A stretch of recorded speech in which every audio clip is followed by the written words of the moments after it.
The only people who don't want to disclose the truth are people with something to hide. Meantime, the White House press briefing, well, guess what? It just wrapped. Jay Carney answering questions about the revelations that President Obama had briefly lived with an uncle while in law school, despite previous claims that he had no record of the two ever meeting.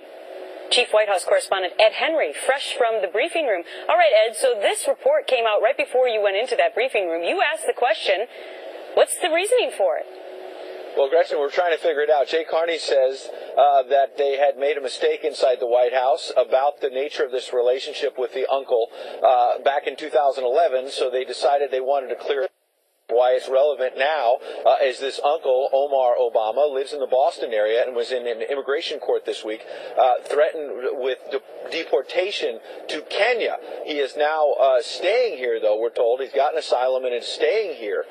But the question was that back in 2011, the Boston Globe, when this first sort of came about as a case, asked the White House what was the nature of the relationship. Back then, the White House said there was no record of the two ever meeting, the president and his uncle. Now they're saying, actually, since details came out in immigration court this week, they lived together briefly when the president was in Massachusetts for law school at Harvard University. They lived together for about 3 weeks at that time, many years ago. Here's Jay Carney a few moments ago. What I can tell you, Ed, and thank you for the question, is that back when this arose, folks looked at the record, including the president's book, and there was no evidence that they had met. There was, that was what was conveyed. Nobody spoke to the president.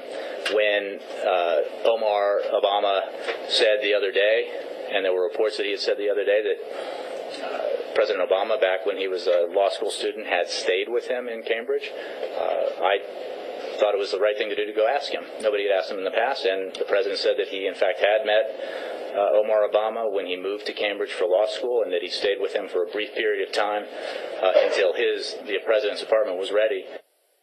So, bottom line is Jay Carney saying that back in 2011, when they first got this question, they told the Boston Globe that the two had never met because they had failed to ask the president directly. They say that now some of these details came out in court this week. They cleared it up. They asked the president directly. They're trying to correct the record.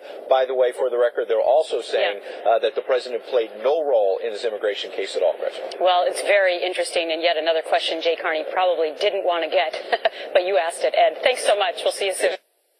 The only people who don't want to disclose the truth are people with something to hide.